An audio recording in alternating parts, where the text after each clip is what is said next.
no retro platformer's final level is ever only one stage long, so let's continue our ascent up the Tower of Fate.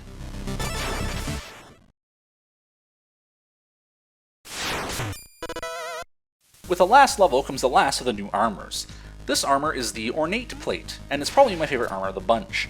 It has no mechanical use whatsoever, but it's made of solid gold and looks incredibly flashy. On top of that, whenever I jump, there's a 100% chance of having a sparkle trail, and a 75% chance of doing some sick flips, which I'll be able to show off as soon as I'm out of this water. I can really jump around. Here we go. Yeah, look at that. Look how cool that looks. Feelin' fly. Also, with this armor, if I happen to be wearing it when I took the catapult that launches you between towns, Shovel Knight will actually land on his feet rather than landing on his bum. It's just the minor touches like that that make this game really worthwhile.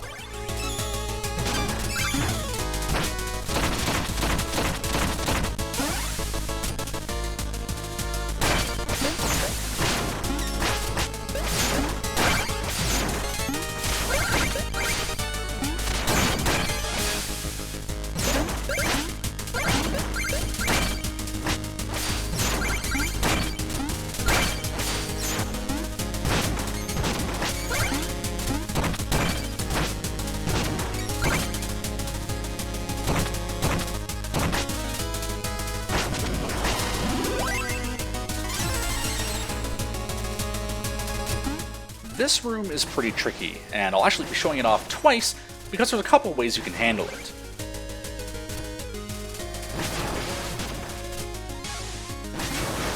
This Liquid Samurai is kind of a jerk because he doesn't drop down until you're right under him, and at that point you're trying to get off the rainbow before it disappears. So for safety's sake, I just like to use the horn against him. Now, the good thing about this statue is it can't fall off the bottom of the screen. As long as you're standing on it, it doesn't go beyond the bottom of the screen, so there's no danger of dying due to the bottomless pit. Unless you get knocked off, which is actually a lot easier than you would think, because coming up are these green guys. No thank you, I'm not dealing with them. I'm just going to use the horn for pretty much this whole section. I have more magic than patience, and I do not feel like dealing with the green fan guys.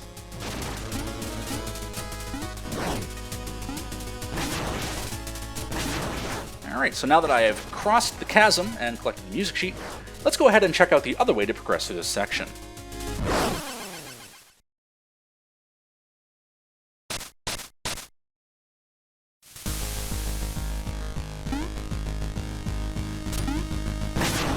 Now this other route isn't very apparent. I actually had to read about this after the fact because I didn't know this existed the first time I was playing through the game. Once you get rid of this Liquid Samurai, if you climb up top here, you can actually come across the top of the screen Mario style. It's just a fun little thing you can do if you've beaten the game before and you don't feel like going through one of the hardest sections of the game. That being said, since I've come up this way, I can't go get that music sheet, so if you're interested in the music sheet, make sure you do this screen the intended way.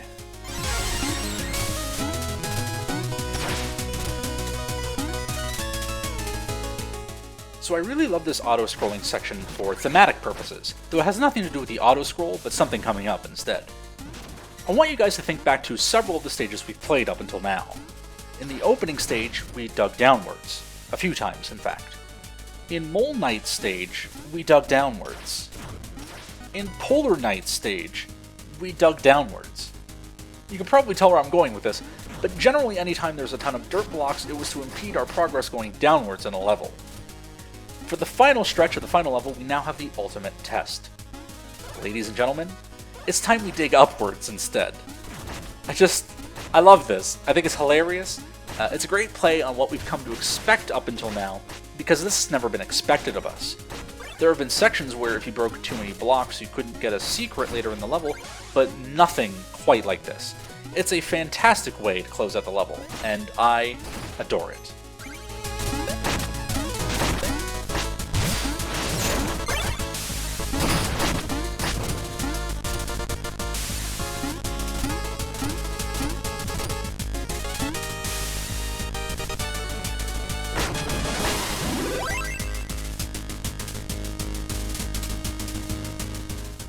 Now, any retro Mega Man style game is always going to have a boss rush before the final boss, and Shovel Knight is no different.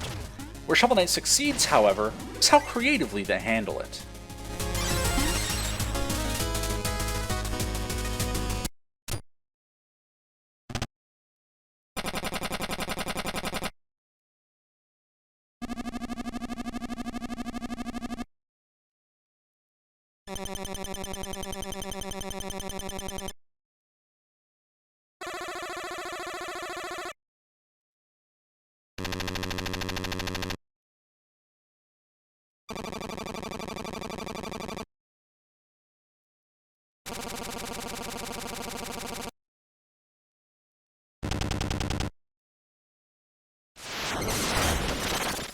Since you've seen all these bosses before, I'm going to attempt to beat these guys as fast as possible, through any means necessary. I'm no speedrunner, but I am pretty good at this game.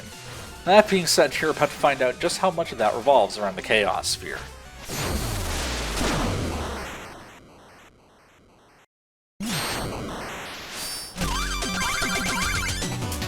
I like how Shovel Knight handles the boss rush.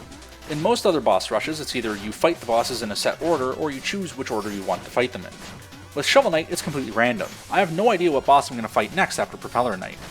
On top of this, it's a fair fight, because between each boss they give you a chicken, which is a full health restore.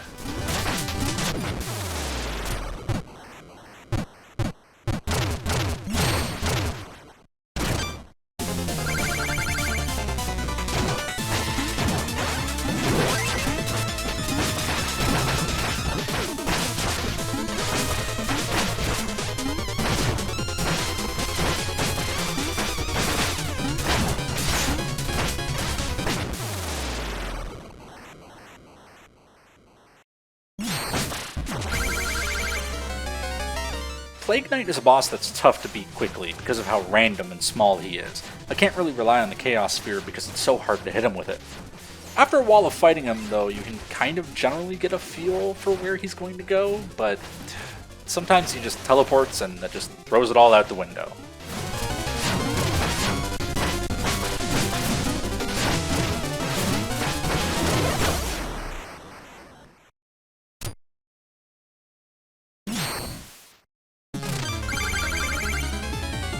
Spectre Knight is very hard to beat quickly because of how much he spends the battle out of reach. I could spam this flare wand, but each hit sends him further away, and what I really want to do is charge attack him for more damage, but since this weapon is so big, sometimes when going for the charge, he hits me and I just waste time and ugh, it's rough. It's definitely my slowest battle by far.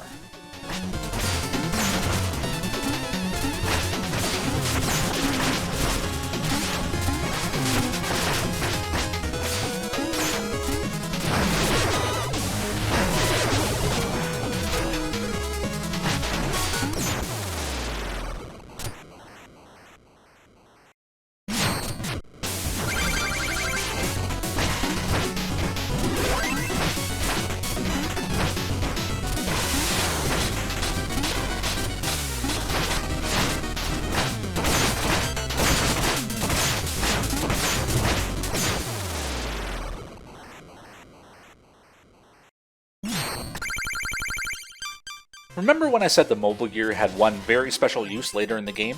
Well, here it is.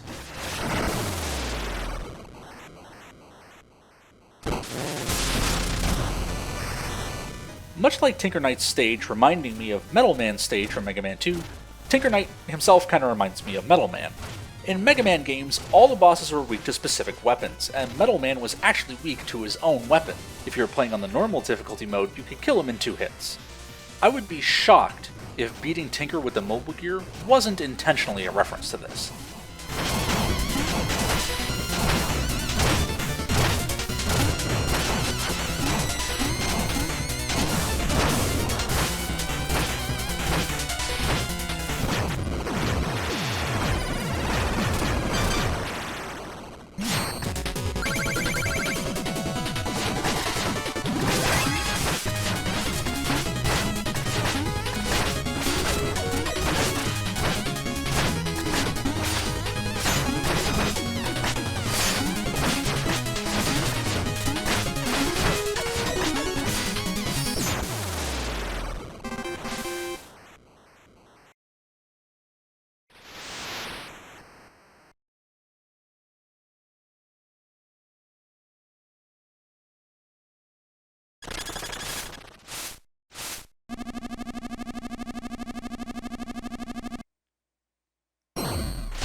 I could just leave. I don't know these guys anything. But is that what a real hero would do? I didn't have to rescue these guys. There is no gain or punishment for doing either or. But since I've saved them, I can now speak to them all one last time before we continue on.